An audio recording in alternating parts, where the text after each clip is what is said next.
हे hello everyone, hope you all are doing great. Welcome back to my channel. My name is Mayuri आणि मी आज माझ्या मागच्या वेळच्या ट्रिपचा पुढचा पार्ट अपलोड करणार आहे. तर आजचा व्हिडिओ असणार आहे हडपीड येथील श्री स्वामी समर्थ मठ येथील आणि कोंडामा येथील श्री बाळूमामा मंदिर येथील. तर कोकणामध्ये प्रवास करायला एक वेगळीच मजा आहे. ती म्हणजे आजूबाजूला घनदाट असलेली झाडी, जंगल आणि रस्त्यामध्ये इतक्या गाड्या असल्या तरी पण आजूबाजूला हवेचा येणारा हा आवाज. तर प्रवासाची मजा घेत आम्ही पोहोचलो हडपीड येथील श्री स्वामी समर्थ मठ येथे आणि बाहेरच असणारी ही दत्त महाराजांची आणि स्वामी समर्थ महाराजांची मूर्ती बघून अगदी मन प्रसन्न झालं. ह्या मूर्तीच्या मागेच अगदी सुंदर वहाळाचा आणि आवाज येत होता. वहाळ म्हणजे ओहोळ, ग्रामीण भाषेत आम्ही ओहोळाला वहाळ असं म्हणतो. तर आम्ही खूप सकाळी लवकर तिथे पोहोचलो होतो, त्यामुळे वातावरण अगदी प्रसन्न वाटत होतं. अजूनही आजूबाजूला धुकं होतं, झाडं मस्तपैकी हवा देत होती आणि पावसाळा असल्यामुळे वातावरण हे थंडगार होतं.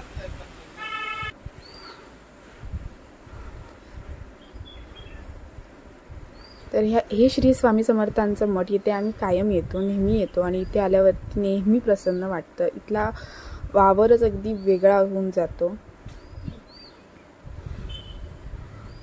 तुम्ही आजूबाजूचं वातावरण बघू शकता किती.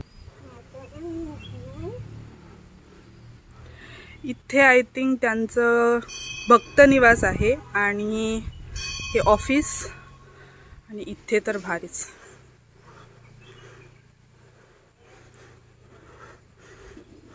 संत माऊलींचं प्रतिमा आहे तिथे.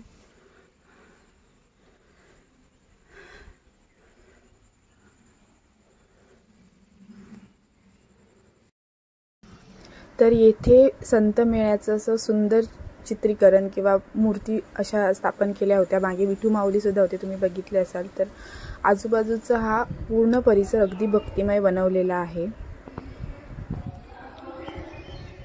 मंदिराच्या आतमध्ये भ्रमणध्वनी बंद करा असं लिहिलेलं होतं आणि साईन लँग्वेजमध्ये सुद्धा तिथे मार्क इमेजेस सुद्धा होत्या की शूटिंग वगैरे करू नये. त्यामुळे मी मंदिराच्या आतला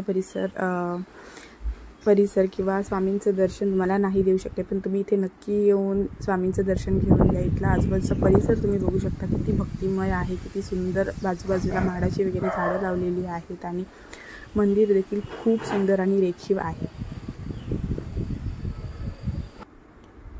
मंदिराचं दर्शन घेऊन आल्यानंतर आम्ही बाहेर आलो आणि बाहेर आल्यानंतर थोडं धुकं उतरलं होतं आणि आता तुम्ही बघू शकता आजूबाजूला मस्त पक्ष्यांचा चिवचिवाट.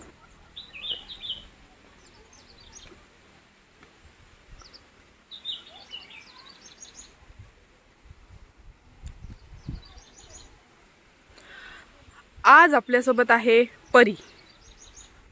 परी, ओ हो, काहीतरी बोला, काहीतरी इथलं आम्हाला मार्गदर्शन द्या.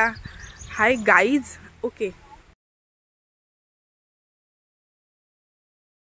फोटो संपतच नाहीये. काय करणार, सध्या लोक इतकी फोटोज सोबत ऑब्सेस आहेत ना, इन्क्लुडिंग मी. पण काय करणार, फोटो तर घ्यावेच लागतात जस्ट फॉर मेमरी. आणि आता आम्ही इथे दर्शन घेऊन चाललेलो आहोत. तुम्ही इथलं ॲटमॉस्फिअर बघा, लाईक इथे पक्ष्यांचा आवाज सुद्धा येतोय आणि म्हणजे खरंच आल्हादात.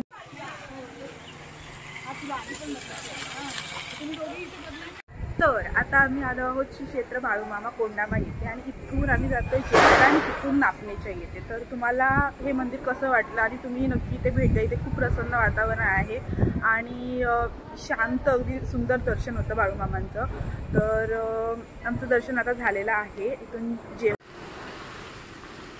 ह्या मंदिरामध्ये देखील तिथे बोर्ड होता की व्हिडिओ शूटिंग वगैरे अलाउड नाही आहे, त्यामुळे मी बाहेरूनच व्हिडिओ घेतला आणि बाहेर बघितलं तर तिथे खऱ्या शेळ्या आल्या होत्या आणि त्यांच्यापर्यंत पोचेपर्यंत त्या पुढे गेल्या होत्या, त्यामुळे त्यांचा व्यवस्थित व्हिडिओ घेणं शक्य नाही झालं.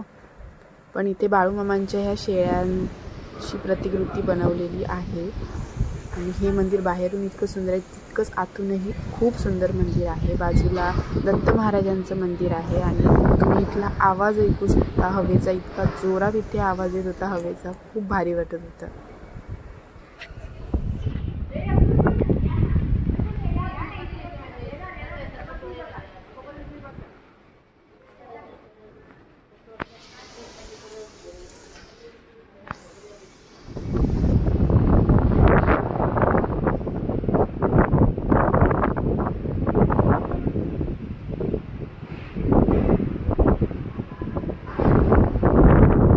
मंदिराच्या आजूबाजूला इतका गारवा आणि इतकी हवा सुटलेली होती की तिथून जावंसं वाटतच नव्हतं. तुम्हाला हा व्हिडिओ कसा वाटला हे मला नक्की कमेंट करून सांगा. तुम्ही इथे गेलेला आहात का हे देखील सांगा. व्हिडिओ आवडला असेल तर लाईक करा, चॅनलला सबस्क्राईब करा आणि व्हिडिओ जास्तीत जास्त लोकांपर्यंत शेअर करा.